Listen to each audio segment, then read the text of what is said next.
Leonida, të përshëndes, çfarë kishte në fokus dhe çfarë synonte ky panajir?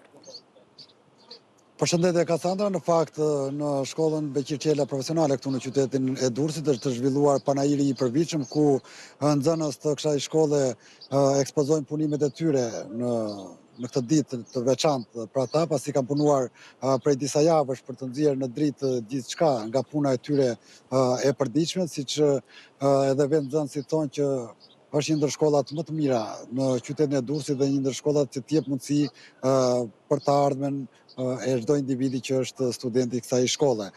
Megjithatë, sot kanë qenë edhe nxënës të shkollave të ndryshme të qytetit të Durrësit, të cilët kanë ardhur në këtë panajir për të qenë të pranishëm dhe për të parë punimet e ekspozuara nga vetë nxënësit e shkollës profesionale Beqir Qela, ku kanë mbetur të manitur në një farë mënyrë le të themi nga punimet e kryera nga ana e tyre. Megjithatë, për më tepër do ndjekim një intervistë të shkëputur nga drejtori i kësaj shkolle këtu në qytetin e Durrësit, Fatmir Mërkuri, dhe rikthehemi sërish bashkë.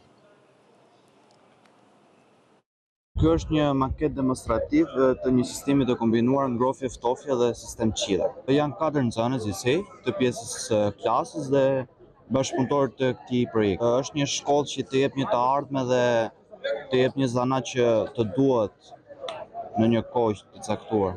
Me realizuar këtë projektin, i cili quhet dhe kemi si temë Shatërvani dhe që ka funksionin Shatërvani. Mirë, Leonida, kemi ndjekur kështu edhe një pjesë nga intervistat që ti ke kryer me nxënës të kësaj shkolle profesionale. Unë falenderoj edhe për raportimin e drejtë për drejtë.